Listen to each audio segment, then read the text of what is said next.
எரிவாயு தட்டுப்பாட்டால் செங்கல்பட்டு மாவட்டம் மறைமலை நகரில் உணவகங்கள் கடுமையாக பாதிக்கப்பட்டுள்ளன. சிலிண்டர் கிடைக்காததால் பல கடைகள் மூடப்பட்டுள்ளன. சில உணவகங்கள் விறகு அடுப்புக்கு மாறியுள்ளன. இரும்பு பட்டறை விசிறிகளை பயன்படுத்தி அடுப்பு மூட்டி சமைக்கும் நிலைக்கு ஹோட்டல் உரிமையாளர்கள் தள்ளப்பட்டுள்ளனர். இந்த நெருக்கடியால் தொழிலாளர்கள் வேலை இழக்கும் அபாயமும் ஏற்பட்டுள்ளதாக கூறுகின்றனர்.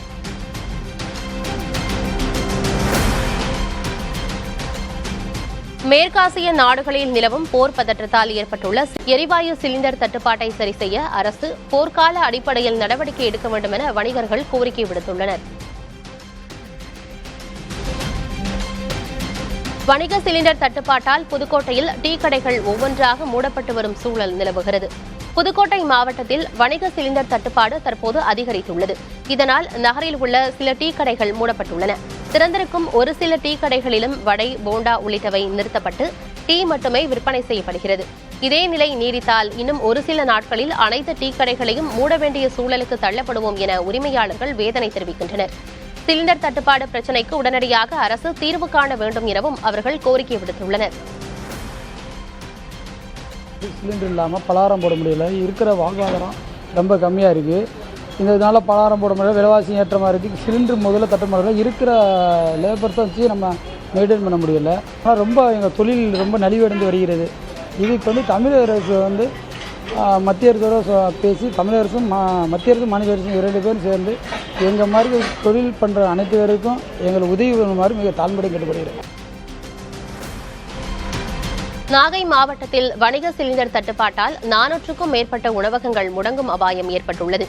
சிலிண்டர் இல்லாததால் விறகு அடுப்புகளை பயன்படுத்தும் நிலை ஏற்பட்டுள்ளதாகவும் இதனால் வியாபாரம் கடுமையாக பாதிக்கப்பட்டு வாடிக்கையாளர்கள் ஏமாற்றத்துடன் திரும்புவதாகவும் ஊழியர்கள் வேதனை தெரிவிக்கின்றனர்.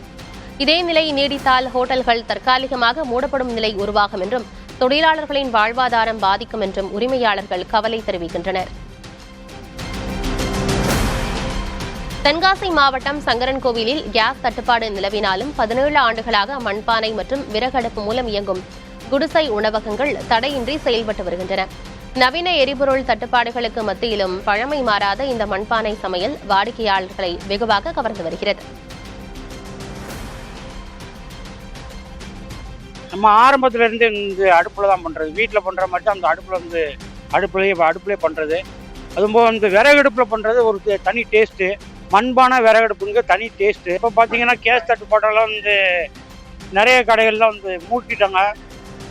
அதுபோல் ஒரு 10 வெரைட்டிஸ் பண்ண இடத்துல இப்போ 5 வெரைட்டிஸ் 4 வெரைட்டிஸ் இப்போ தான் பண்ணிக்கிட்டு இருக்காங்க. நமக்கு எப்போயுமே நமக்கு அந்த தட்டுப்பாடுங்கிறது இல்லை. கேஸ் வாங்க வேண்டிய அவசியமும் இல்லை. விருதுநகர் காரியாப்பட்டி அருகே கணக்கனேந்தல் கிராமத்தில் உள்ள சுயம்பு புற்று நாகாத்தம்மன் கோயிலில் நடைபெற்ற வினோத ஆன்மீக நிகழ்வு பக்தர்களிடையே வரவேற்பை பெற்றது. திருமணமாகாத இளைஞர்கள், இளம் பெண்களுக்கு விரைவில் திருமணம் நடைபெற வேண்டும் என்ற நோக்கில் வேம்பு மரத்துக்கும் அரச மரத்துக்கும் திருக்கல்யாணம் நடத்தப்பட்டது. இதனால் திருமண தடை நீங்கி விரைவில் திருமணம் நடைபெறும் என பக்தர்கள் நம்புகின்றனர்.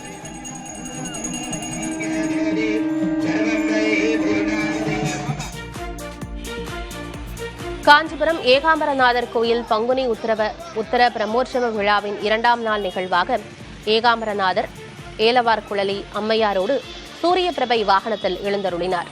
ராஜவீதிகள் வழியாக வலம் வந்த ஏகாம்பரநாதரை ஏராளமான பக்தர்கள் வழிபட்டனர்.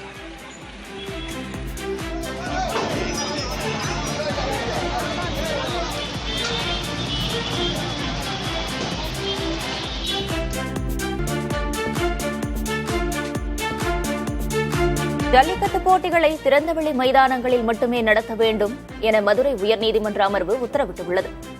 தஞ்சை மத்தக்கோட்டை பழைய கோவில் தெருவில் ஜல்லிக்கட்டு நடத்த எதிர்ப்பு தெரிவித்து தாக்கல் செய்யப்பட்ட மனு மீது விசாரணை மேற்கொண்ட நீதிபதிகள் சதீஷ்குமார், ஜோதிராமன் அமர்வு குடியிருப்பு பகுதியில் ஜல்லிக்கட்டு நடத்துவது விதிகளுக்கு முரணானது என கூறியது.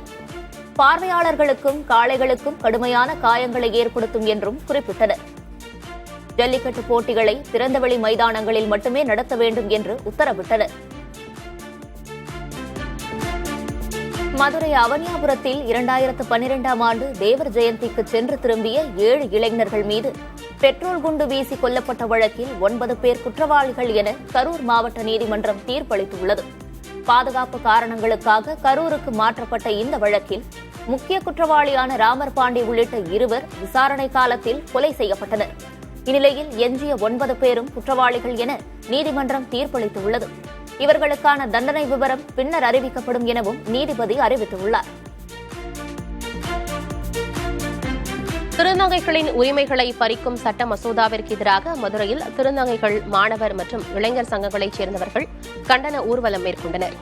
மத்திய அரசு கொண்டுவரும் புதிய சட்ட மசோதா திருநங்கைகளின் சுய அடையாளத்தை உறுதிப்படுத்தும் உரிமையை பறிக்கும் வகையில் உள்ளதாக அவர்கள் குற்றம் சாட்டினர்.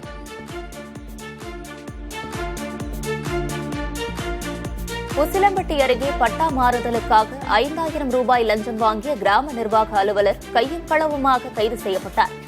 பட்டா மாறுதல் செய்து தர முந்தையன்பட்டியைச் சேர்ந்த ஒருவரிடம் வேப்பனூத்து கிராம நிர்வாக அலுவலர் சுப்பையா 5000 ரூபாய் லஞ்சம் கேட்டதாக கூறப்படுகிறது. இதுகுறித்து லஞ்ச ஒழிப்பு போலீசாருக்கு புகார் அளிக்கப்பட்டது. இதன் பேரில் சுப்பையாவை லஞ்ச பணத்துடன் அவர்கள் கைது செய்தனர்.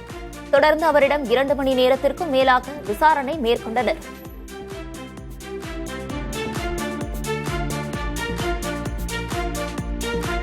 விருதுநகர் மாவட்டம் காரியாபட்டி அருகே பேருந்து பயணி எடுத்துச் சென்ற 30 லட்சம் ரூபாய் பணம் பறிமுதல் செய்யப்பட்டது. திருச்சுழி தொகுதிக்கு உட்பட்ட பகுதியில் ஆனந்த்பாபு தலைமையிலான கண்காணிப்பு குழு அதிகாரிகள் வாகன தணிக்கையில் ஈடுபட்டனர். அப்போது தனியார் பேருந்திலிருந்து இறங்கிய முத்து என்பவர் வைத்திருந்த கட்டைப்பைகளிலிருந்து 30,31,000 ரூபாய் ரொக்கப்பணம் பறிமுதல் செய்யப்பட்டது. ஆவணங்களின்றி எடுத்துச் சென்றதால் அந்த பணம் திருச்சுழி சட்டமன்ற தொகுதி தேர்தல் அலுவலர் சாந்தியிடம் ஒப்படைக்கப்பட்டது. இதுகுறித்து வருமான வரித்துறை அதிகாரிகள் விசாரணை மேற்கொண்டு வருகின்றனர். தேர்தல் நடத்தை விதிகள் அமலில் இருக்கும் சூழலில் நாகர்கோவிலில் அரசு திட்டத்துக்காக ஆர்டர் செய்யப்பட்ட தையல் இயந்திரங்கள் லாரியில் கொண்டுவரப்பட்டதால் பரபரப்பு ஏற்பட்டது. மாவட்ட ஆட்சியர் அலுவலக வளாகத்திற்குள் உங்களுடன் ஸ்டாலின் திட்டத்தின் கீழ் ஆர்டர் செய்யப்பட்டதாக கூறப்படும் 500க்கும் மேற்பட்ட தையல் இயந்திரங்கள் லாரியில் கொண்டுவரப்பட்டு இறக்கி வைக்கப்பட்டன. இதையறிந்த அரசியல் கட்சியினர் தேர்தல் நடத்தை விதிமுறைகள் அமலில் இருக்கும் நிலையில் இந்த தையல் இயந்திரங்கள் எப்படி கொண்டுவரப்பட்டன என கேள்வி எழுப்பி அதிகாரிகளுடன் வாக்குவாதத்தில் ஈடுபட்டனர். இதையடுத்து அதிகாரிகள் தையல் இயந்திரங்களை ஒரு அறையில் வைத்து பூட்டி சீல் வைத்தனர். ஊருக்கே சமூக நீதி பாடமெடுக்கும் திமுக ஆட்சியில் வேங்கை வயல் முதல் நெல்லை வரை பட்டியலின மக்கள் அவலங்களை சந்திப்பதாக எதிர்க்கட்சித் தலைவர் எடப்பாடி பழனிசாமி சாடியுள்ளார். நெல்லை அருகே படுகொலை செய்யப்பட்ட விவசாயியின் மகள் நீதி கிடைக்காத ஏக்கத்தில் தற்கொலை செய்தது தமிழகத்தையே உலுக்கியிருப்பதாக அவர் தெரிவித்துள்ளார். அரசின் மெத்தன போக்கே இந்த மரணத்திற்கு காரணம் என்று அவர் குற்றம் சாட்டியுள்ளார். ஆளும் கட்சி தொடர்பு இருந்தால் குற்றவாளிகள் மீது நடவடிக்கை எடுக்கப்படாது என்பதே திமுகவின் 5 ஆண்டுகால சாதனை என்றும் அவர் விமர்சித்துள்ளார். மேலும் தேர்தல் சீட்டுகளுக்காக திருமாவளவன் போன்றோர் மௌனம் காப்பதாக சுட்டிக்காட்டியுள்ள பழனிசாமி இந்த அச்சத்தை போக்க மக்களிடமே இறுதி தீர்வு உள்ளது என்று குறிப்பிட்டுள்ளார். இமாச்சல பிரதேச அரசின் நிதிநிலை எந்த அளவுக்கு மோசமாக இருக்கிறதோ அதைவிட மோசமான நிலையில்தான் தமிழகத்தின் நிதிநிலை இருப்பதாக பாமக தலைவர் அன்புமணி கூறியுள்ளார். அவர் வெளியிட்டுள்ள அறிக்கையில் இமாச்சல பிரதேச அரசின் நிதிநிலை அறிக்கை 58,514 கோடி ரூபாய் என்று சுட்டிக்காட்டியுள்ளார். ஆனால் அந்த மாநிலத்தின் கடன் நிதிநிலை அறிக்கை மதிப்பை விட 170% அதிகம் என்றும் குறிப்பிட்டுள்ளார். தமிழக அரசின் நிதிநிலை அறிக்கை மதிப்பை விட தமிழ்நாடு வாங்கியுள்ள கடனின் அளவு 237% அதிகம் என்று கூறியுள்ளார். கடன் சுமையால் இமாச்சல பிரதேச அரசு 30% வரை ஊதியத்தை குறைக்கும் நிலையில் கூடுதல் கடன் வைத்திருக்கும் தமிழகத்தின் நிலை என்னவாகும் என்று அன்புமணி புள்ளி விவரங்களை கோடிட்டு காட்டி கேள்வி எழுப்பியுள்ளார்.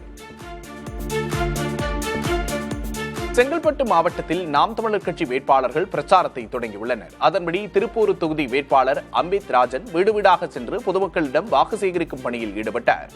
இதேபோல செங்கல்பட்டு நகரப்பகுதியில் நாம் தமிழர் கட்சியின் வேட்பாளர் அமுதா பொதுமக்களுக்கு துண்டு பிரசுரங்கள் வழங்கி வாக்கு சேகரிப்பில் ஈடுபட்டார். சிவகாசி அனுப்பன்குளத்தில் உள்ள ஊராட்சி மன்ற அலுவலக கட்டிடம் இடிந்து விழும் நிலையில் இருப்பதாக அப்பகுதி மக்கள் தெரிவித்துள்ளனர். 50 ஆண்டு பழமையான இந்த கட்டிடத்தின் மேற்பக்க சுவர்களில் வெடிப்புகள் ஏற்பட்டுள்ளன. இதனால் பள்ளி அருகில் உள்ள கட்டிடத்தை உடனடியாக இடித்து அகற்ற கோரிக்கை விடுத்துள்ளனர். இதுகுறித்து சிவகாசி வட்டார வளர்ச்சி அலுவலரிடம் கேட்டபோது விரைவில் இடித்து அகற்ற நடவடிக்கை மேற்கொள்ளப்படும் என்று தெரிவித்துள்ளார். குறை பிரசவங்களை கண்டறியும் செயற்கை நுண்ணறிவு தொழில்நுட்பத்தை மருத்துவமனைகளில் செயல்படுத்த தனியார் நிறுவனங்களோடு மத்திய அரசு ஒப்பந்தம் செய்துள்ளது. சுமார் 12,000 இந்திய பெண்களிடம் நடத்தப்பட்ட ஆய்வின் அடிப்படையில் உருவாக்கப்பட்ட இந்த AI மாதிரிகள் மேற்கத்திய நாடுகளின் தரவுகளை சார்ந்திருக்காமல் இந்திய பெண்களின் உடல்நிலைக்கேற்ப துல்லியமாக கணிக்கக்கூடியவை என்று கூறப்படுகிறது. இந்த தொழில்நுட்பத்தின் மூலம் அதிக ஆபத்துக்குள்ளாகும் கர்ப்பிணிகளை முன்னரே கண்டறிந்து பச்சிளம் குழந்தைகளின் இறப்பு விகிதத்தை குறைக்க முடியும் என்று எதிர்பார்க்கப்படுகிறது. இந்திய பெருநகரங்களில் உள்ள கழிவு நீரில் மனிதர்களின் நோய் எதிர்ப்பு சக்தியை வீழ்த்தும் பாக்டீரியாக்கள் பரவுவது ஆய்வு முடிவுகளில் தெரியவந்துள்ளது. இந்திய நகரங்களில் உள்ள கழிவுநீரில் பாக்டீரியாக்கள் எவ்வாறு மருந்துகளுக்கு எதிராக தங்களை தகவமைத்துக் கொள்கின்றன என்கிற ஆய்வு முடிவுகளை ஹைதராபாத்தில் உள்ள CCMB நிறுவனம் வெளியிட்டுள்ளது. இதில் டெல்லி, மும்பை, கொல்கத்தா மற்றும் சென்னை ஆகிய 4 முக்கிய நகரங்களில் உள்ள 19 இடங்களில் இருந்து 447 கழிவுநீர் மாதிரிகள் சேகரித்து விஞ்ஞானிகளால் ஆய்வு செய்யப்பட்டது. இதன் முடிவுகளில் சென்னையிலும் மும்பையிலும் கிளப்சிலா நிமோனியா பாக்டீரியா அதிகமாக இருப்பதும் இவை ஆன்டிபயோட்டிக் மருந்துகளை எதிர்க்கும் திறன் கொண்டவை என்றும் கண்டறியப்பட்டுள்ளது. இவ்வகை பாக்டீரியாக்களின் மூலம் நோய் தொற்று பரவுவதை முன்கூட்டியே கண்டறிய கழிவுநீர் சார்ந்த கண்காணிப்பு அவசியம் என்று CCMB இயக்குனர் வினய் நந்திகுரி தெரிவித்துள்ளார். எரிவாயு தட்டுப்பாட்டால் செங்கல்பட்டு மாவட்டம் மறைமலை நகரில் உணவகங்கள் கடுமையாக பாதிக்கப்பட்டுள்ளன. சிலிண்டர் கிடைக்காததால் பல கடைகள் மூடப்பட்டுள்ளன. ஒரு சில உணவகங்கள் விறகு அடுப்புக்கு மாறியுள்ளன. இரும்பு பட்டறை, விசிறிகளை பயன்படுத்தி அடுப்பு மூட்டி சமைக்கும் நிலைக்கு ஹோட்டல் உரிமையாளர்கள் தள்ளப்பட்டுள்ளனர். இந்த நெருக்கடியால் தொழிலாளர்கள் வேலை இழக்கும் அபாயம் ஏற்பட்டுள்ளதாகவும் கூறுகின்றனர்.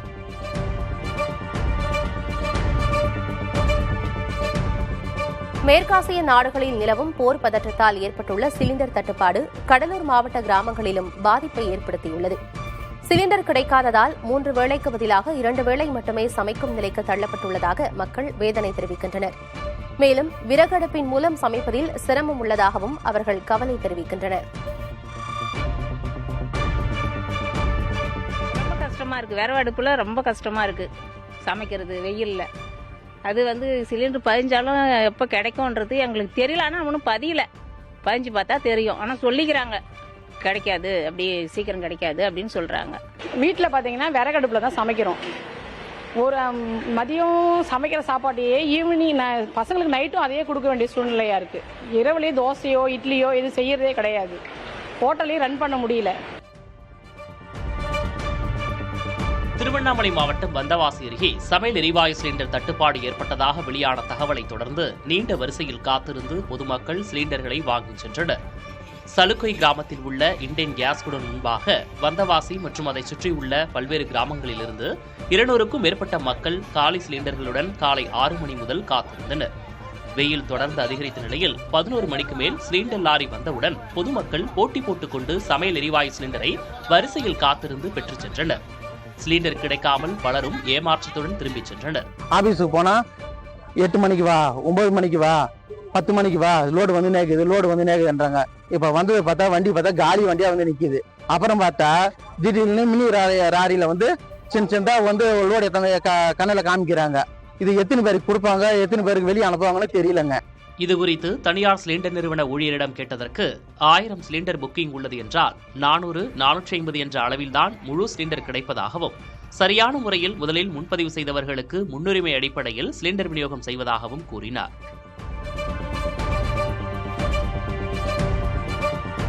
சேலம் மாவட்டம் ஓமலூரில் வணிக சிலிண்டர் தட்டுப்பாட்டால் சுமார் 25% சிறு உணவகங்கள் மற்றும் சிற்றுண்டி கடைகள் மூடப்பட்டுள்ளன. இதனால் சிறு வியாபாரிகள் தங்களது தொழிலை தொடர முடியாமல் பெரும் இன்னலுக்கு ஆளாகியுள்ளதாக கூறப்படுகிறது. பொதுமக்கள் மற்றும் வணிகர்களின் வாழ்வாதாரம் கடுமையாக பாதிக்கப்பட்டுள்ள நிலையில் எரிவாயு சிலிண்டர் தட்டுப்பாட்டை சரி செய்ய அரசு போர்க்கால அடிப்படையில் நடவடிக்கை எடுக்க வேண்டும் என வணிகர்கள் கோரிக்கை விடுத்தனர்.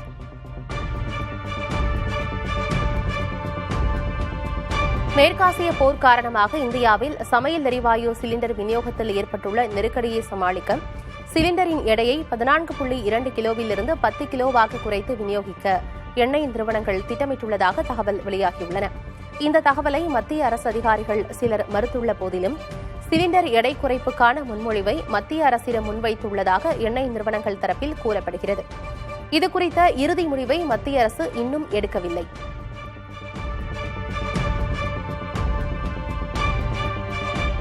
சென்னையில் நேற்று ஒரே நாளில் தங்கம் விலை 2 முறை குறைந்து பின்னர் உயர்ந்தது.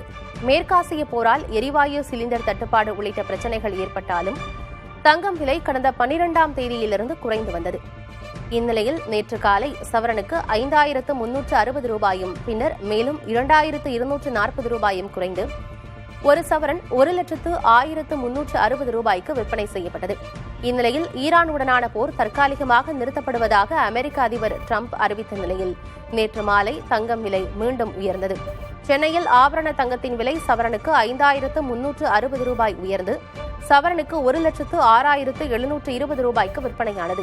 1 கிராம் தங்கம் 670 ரூபாய் உயர்ந்து 13,340 ரூபாய்க்கு விற்பனை செய்யப்பட்டது. போர்க்களத்தை விட விறுவிறுப்பாக சென்று கொண்டிருக்கிறது 5 மாநில தேர்தல் களம். அது தொடர்பான செய்திகளை அடுத்தடுத்து பார்க்கலாம்.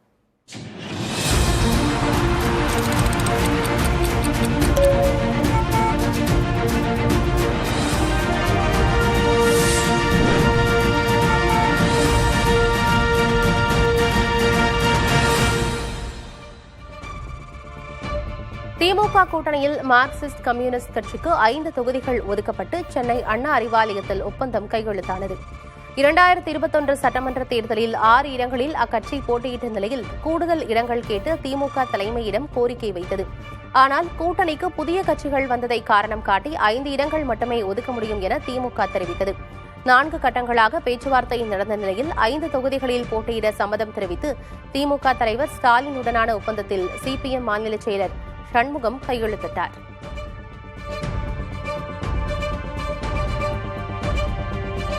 திமுக கூட்டணியில் மார்க்சிஸ்ட் கம்யூனிஸ்ட் கட்சிக்கு 5 தொகுதிகள் ஒதுக்கப்பட்டதில் திருப்தி இல்லை என்று அக்கட்சியின் மாநில செயலர் பே சண்முகம் கூறினார். 5 தொகுதிகளுக்கான 5 சட்டப்பேரவை தொகுதிகளுக்கான உடன்பாடு என்பது ஏற்பட்டிருக்கிறது. இந்த எண்ணிக்கையில் எங்களுக்கு திருப்தி இல்லை. அதே நேரத்தில் நான் ஏற்கனவே சொன்ன காரணங்களின் அடிப்படையில் இதை ஏற்றுக்கொள்வது என்கிற முடிவுக்கு நாங்கள் வந்திருக்கிறோம்.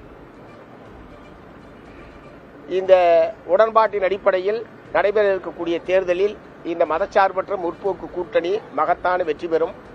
இந்த அணி மகத்தான வெற்றி பெறுவதற்கான எல்லா விதமான முயற்சிகளையும் தமிழ்நாடு முழுவதும் மார்க்சிஸ்ட் கம்யூனிஸ்ட் கட்சி மேற்கொள்ளும். தேசிய ஜனநாயக கூட்டணியில் சட்டமன்ற தேர்தலுக்கான தொகுதி பங்கீடு ஒப்பந்தம் கையெழுத்தானது. அதன்படி பாஜகவுக்கு 27 தொகுதிகளும், பாமகவுக்கு 18 தொகுதிகளும், அமமுகவுக்கு 11 இடங்களும் ஒதுக்கீடு செய்யப்பட்டுள்ளன. டெல்லியிலிருந்து சென்னை வந்திருந்த பாஜக மேலிட பொறுப்பாளரும் மத்திய அமைச்சருமான பியூஷ் கோயல் தமிழக பாஜக தலைவர் நயினார் நாகேந்திரன் உள்ளிட்ட நிர்வாகிகளுடன் ராயப்பேட்டையில் உள்ள அதிமுக தலைமை அலுவலகம் சென்றார். அங்கு அதிமுக பொதுச்செயலர் எடப்பாடி பழனிசாமியுடனான ஆலோசனைக்கு பிறகு தொகுதி பங்கீடு குறித்து அதிகாரப்பூர்வமாக அறிவிக்கப்பட்டது. அதிமுக தலைமையிலான கூட்டணியில் 3 கட்சிகளுக்கு இரட்டை இலக்கங்களில் தொகுதிகள் ஒதுக்கீடு செய்யப்பட்டுள்ளது குறிப்பிடத்தக்கது. வரும் சட்டமன்ற தேர்தலில் திமுக கூட்டணியில் இரட்டை இலக்க தொகுதிகளை கேட்டு பெற வேண்டும் என விடுதலை சிறுத்தைகள் கட்சியின் உயர்நிலை குழு கூட்டத்தில் தீர்மானம் நிறைவேற்றப்பட்டுள்ளது.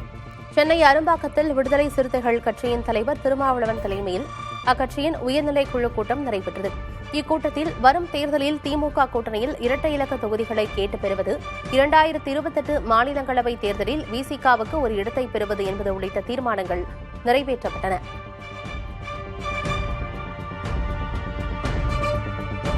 திமுக ஆட்சியில் மொத்தமாக 3 முறை மின் கட்டணம் உயர்ந்துள்ளதாக நாம் தமிழர் கட்சியின் தலைமை ஒருங்கிணைப்பாளர் சீமான் குற்றம் சாட்டியுள்ளார்.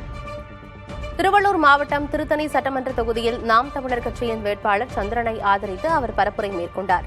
முருகன் பாடல் பாடி அவர் பரப்புரையை தொடங்கியது அவரது ஆதரவாளர்களை உற்சாகப்படுத்தும் வகையில் அமைந்திருந்தது. தொடர்ந்து பேசிய அவர், ஆட்சிக்கு வந்தால் 2000 ரூபாய் தருவோம் என்றும் 2500 ரூபாய் தருவோம் என்றும் கூறுவதுதான் அரசியலா என கேள்வி எழுப்பியுள்ளார். வந்தால் 2000 தருவோம் என்பதும் நாங்கள் வந்தால் 2500 தருவோம் என்பதும் தான் அரசியலா? அதுதான் நல்ல ஆட்சி முறையா? இந்த ஆட்சி முறையும் தான் அறிவார்ந்த சமூகம் ஏற்கிறதா? மிக அத்தியாவசியமானவற்றில் விலையை ஏற்றுவார்கள். தவிர்க்க முடியாத மின்கட்டண உயர்வு. இந்த ஆட்சியில் மட்டும் 3 முறை மின்கட்டணம் உயர்ந்திருக்கிறது. சொத்து வரி, ஒரு இடம் வாங்கினால் பத்திரப்பதிவிற்கு கணக்கில்லாத பத்திரப்பதிவு கட்டணம், அத்தியாவசிய பொருள் அரிசி, பருப்பு, பால், முட்டை, நெய், தயிர், இதுகளெல்லாம் விலை ஏற்றம். அப்ப மிக அத்தியாவசியமான ஒன்றிலே அவர்கள் வரியை கூடுதலாக விதித்து இந்த இழக்கிற பணத்தை எடுப்பார்கள். மேற்காசிய போரில் இதுவரை இந்தியர்கள் 6 பேர் உயிரிழந்ததாக மத்திய அரசு அறிவித்துள்ளது. மேற்காசிய மோதலில் இந்தியர்களின் பாதுகாப்பு நிலை குறித்து வெளியுறவு அமைச்சகத்தின் செய்தி தொடர்பாளர் ரந்தீர் ஜெய்ஸ்வால் விளக்கமளித்தார். அப்போது இஸ்ரேலில் உள்ள அனைத்து இந்தியர்களும் பாதுகாப்பாக இருப்பதாக உறுதிப்படுத்தினார்.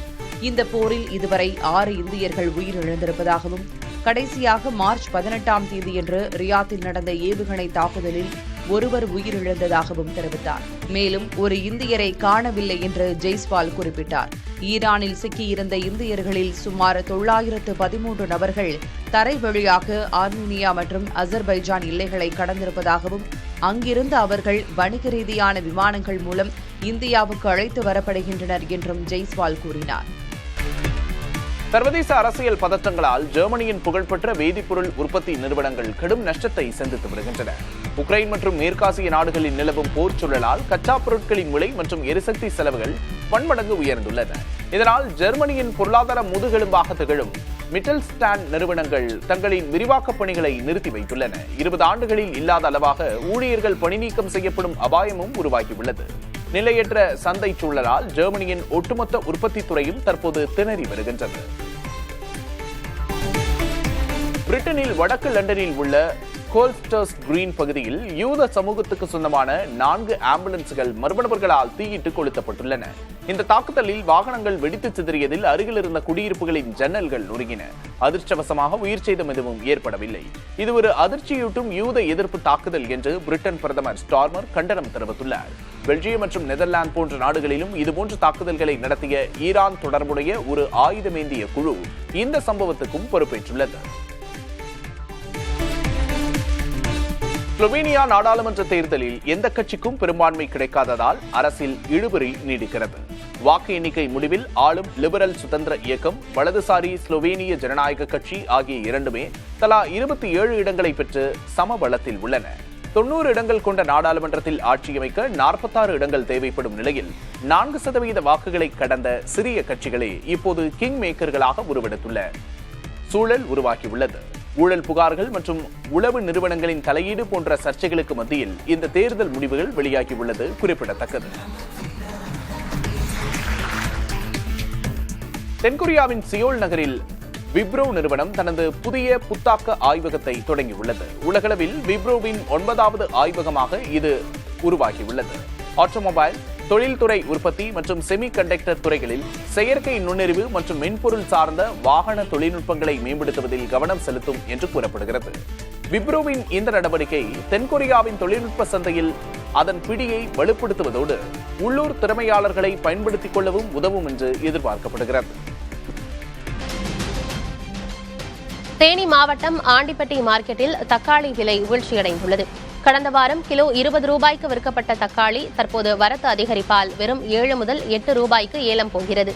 14 கிலோ கொண்ட ஒரு பெட்டி 120 ரூபாய்க்கு மட்டுமே விற்பனையாவதால் பறிப்பு கூலி மற்றும் போக்குவரத்து செலவு கூட கிடைக்காமல் விவசாயிகள் பெரும் வேதனை அடைந்துள்ளனர்.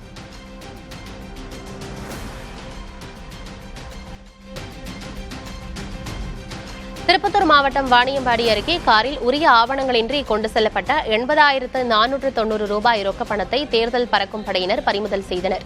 கட்டுமான பொருட்கள் வாங்க சுப்பிரமணி என்பவர் பணத்தை கொண்டு சென்றுள்ளார். 50,000 ரூபாய்க்கு மேல் பணம் கொண்டு செல்ல தடை உள்ளதால் பணம் பறிமுதல் செய்யப்பட்டது. இதனால் ஆத்திரமடைந்த சுப்பிரமணி மற்றும் அவரது குடும்பத்தினர் அதிகாரிகளுடன் வாக்குவாதத்தில் ஈடுபட்டனர். புதுக்கோட்டை மாவட்டம் ஆலங்குடி அருகே உள்ள வானக்கன்காடு முத்துமாரியம்மன் கோயில் தேரோட்ட திருவிழா வெகு விமரிசையாக நடைபெற்றது. கடந்த வாரம் காப்பு கட்டுதலுடன் தொடங்கிய இந்த விழாவின் முக்கிய நிகழ்வாக முக்கணிகள் மற்றும் தோரணங்களால் அலங்கரிக்கப்பட்ட தேரில் அம்மன் வீதி உலா வந்தார். ஆயிரக்கணக்கான பக்தர்கள் திரண்டு வடம் பிடித்து தேரை இழுத்தனர்.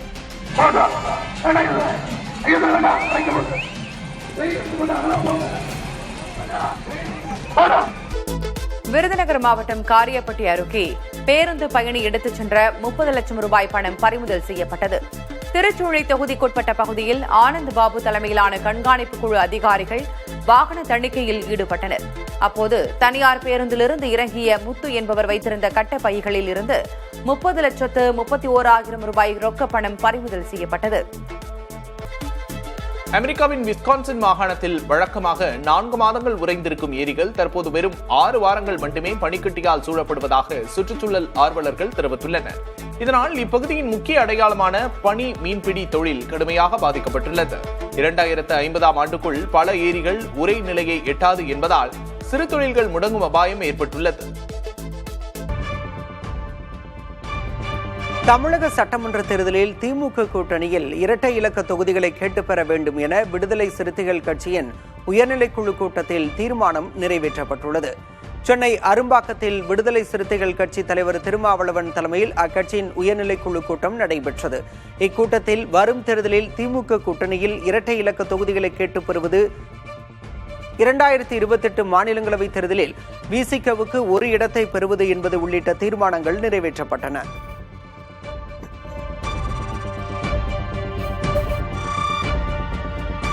பத்து அல்லது அதற்கு மேற்பட்ட தொகுதிகளை ஒதுக்குமாறு திமுகவிடம் வலியுறுத்தப்படும் என விடுதலை சிறுத்தைகள் கட்சி தலைவர் திருமாவளவன் தெரிவித்துள்ளார். சென்னை அரும்பாக்கத்தில் திருமாவளவன் தலைமையில் நடைபெற்ற விசிக மாநில நிர்வாக குழு கூட்டத்தில் இது தொடர்பான தீர்மானம் நிறைவேற்றப்பட்டது. கூட்டத்துக்கு பிறகு புதிய தலைமுறைக்கு பேட்டியளித்த திருமாவளவன் திமுக கூட்டணியின் வெற்றி வாய்ப்பு பிரகாசமாக இருப்பதாக தெரிவித்தார்.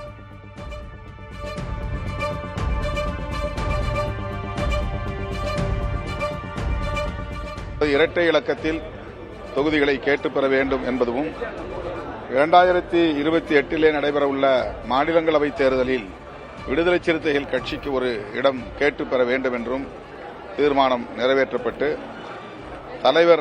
கட்சியின் தலைவர் என்கிற முறையில் திமுகவோடு அது குறித்து பேச வேண்டும் என்று வலியுறுத்தியிருக்கிறார்கள். கூட்டம் சுமூகமாக நடந்தது. தமிழக சட்டமன்ற தேர்தல் இறுதி வாக்காளர் பட்டியலில் பெயர் சேர்க்க 2 நாட்களே அவகாசம் உள்ளதாக தேர்தல் ஆணையம் தெரிவித்துள்ளது. தமிழகத்தில் சட்டமன்ற தேர்தல் ஏப்ரல் 23ஆம் தேதி நடைபெறவுள்ளது.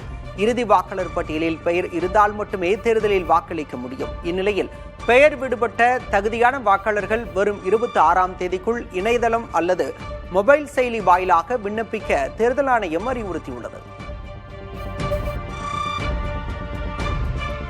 ராணிப்பேட்டை மாவட்டத்தில் நாம் தமிழர் கட்சி வேட்பாளர்களை ஆதரித்து ஒருங்கிணைப்பாளர் சீமான் தீவிர வாக்கு சேகரிப்பில் ஈடுபட்டார். அப்போது பேசிய அவர், நாம் தமிழர் கட்சி ஆட்சிக்கு வந்தால் ஊழலும் லஞ்சமும் ஒரே நிமிடத்தில் ஒழிக்கப்படும் என அதிரடி உறுதிமொழி அளித்தார். ராணிப்பேட்டை, ஆற்காடு, ஷோலிங்கர் மற்றும் அரக்கோணம் தொகுதி வேட்பாளர்களை அறிமுகம் செய்து வைத்து பேசிய அவர் தனது பாணியில் பாட்டு பாடி பொதுமக்களை கவர்ந்து வாக்கு கேட்டார். மொத்த கட்சி கூட்டணிய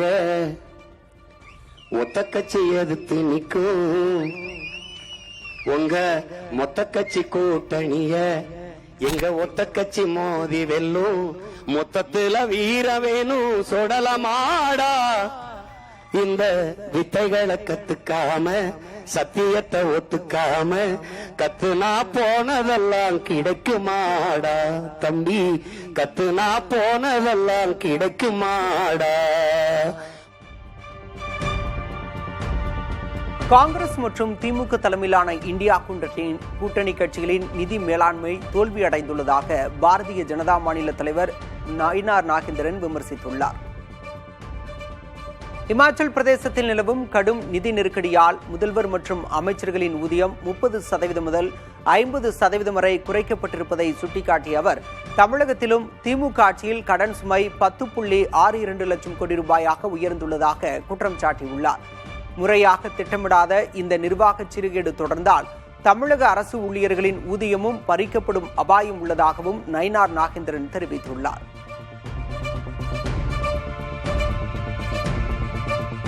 புதுச்சேரி சட்டமன்ற தேர்தலில் முன்னாள் முதல்வர் நாராயணசாமிக்கு போட்டியிட வாய்ப்பு மறுக்கப்பட்டதால் காங்கிரஸ் கட்சியினரிடையே கடும் கொந்தளிப்பு ஏற்பட்டுள்ளது. வாய்ப்பு மறுக்கப்பட்டதை கண்டித்து நாராயணசாமியின் ஆதரவாளர்கள் மாநில தலைவர் வைத்திலிங்கம் இல்லத்தை முற்றுகையிட்டனர். காரைக்காலிலும் அதிருப்தியில் உள்ள தொண்டர்கள் மாவட்ட தலைவர் சந்திரமோகனை முற்றுகையிட்டு போராட்டம் நடத்தினர். கட்சி தலைமையிடம் பேசி உரிய தீர்வு காணப்படும் என மாவட்ட தலைவர் உறுதியளித்ததை தொடர்ந்து தொண்டர்கள் கலைந்து சென்றனர். இதனிடையே புதிய தலைமுறை சார்பில் நாராயணசாமியை தொடர்பு கொண்டு பேசிய போது கட்சி நலனுக்காகவும் கூட்டணி நலனுக்காகவும் தேர்தலில் போட்டியிட வேட்புமனு தாக்கல் செய்யவில்லை என விளக்கம் அளித்தார்.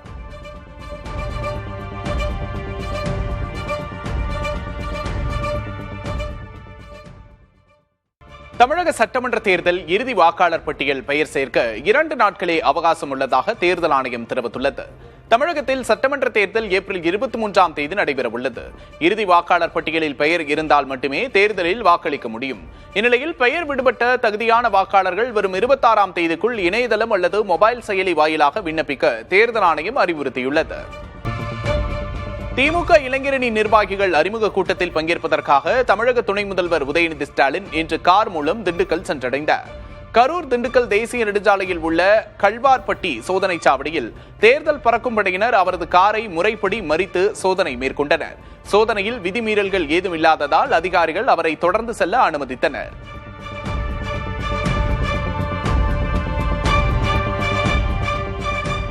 தமிழக சட்டமன்ற தேர்தலில் திமுக கூட்டணியில் இரட்டை இலக்க தொகுதிகளை கேட்டுப்பெற வேண்டுமென விடுதலை சிறுத்தைகள் கட்சியின் உயர்நிலை குழு கூட்டத்தில் தீர்மானம் நிறைவேற்றப்பட்டுள்ளது. சென்னை அரும்பாக்கத்தில் விடுதலை சிறுத்தைகள் கட்சித் தலைவர் திருமாவளவன் தலைமையில் அக்கட்சியின் உயர்நிலை குழு கூட்டம் நடைபெற்றது. இக்கூட்டத்தில் வரும் தேர்தலில் திமுக கூட்டணியில் இரட்டை இலக்க தொகுதிகளை கேட்டுப்பெறுவது, 2028 மாநிலங்களவை தேர்தலில் விசிகாவுக்கு ஒரு இடத்தை பெறுவது என்பது உள்ளிட்ட தீர்மானங்கள் நிறைவேற்றப்பட்டன.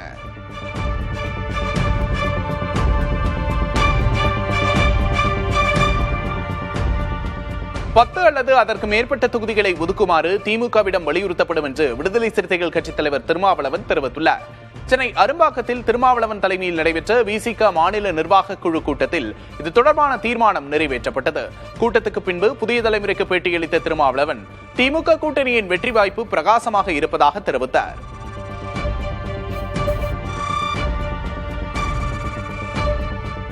இரட்டை இலக்கத்தில் தொகுதிகளை கேட்டு பெற வேண்டும் என்பதும் 2028 நடைபெறவுள்ள மாநிலங்களவை தேர்தலில் விடுதலை சிறுத்தைகள் கட்சிக்கு ஒரு இடம் கேட்டு பெற வேண்டும் என்றும் தீர்மானம் நிறைவேற்றப்பட்டு கட்சியின் தலைவர் என்கிற முறையில் திமுகவோடு அது குறித்து பேச வேண்டும் என்று வலியுறுத்தியிருக்கிறார்கள்.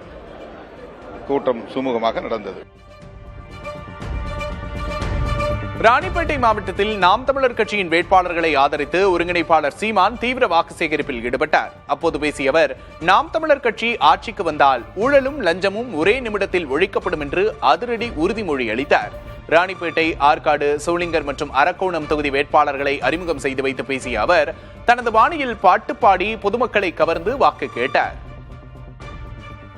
மொத்த கட்சி கூட்டணிய ஒத்த கட்சி எதிர்த்து நிற்கும் உங்க மொத்த கட்சி கூட்டணிய எங்க ஒத்த கட்சி மோதி வெல்லும் மொத்தத்துல வீர வேணும் சொடலமாடா இந்த வித்தைகளை கத்துக்காம சத்தியத்தை ஒத்துக்காம கத்துனா போனதெல்லாம் கிடைக்குமாடா தம்பி கத்துனா போனதெல்லாம் கிடைக்குமாடா.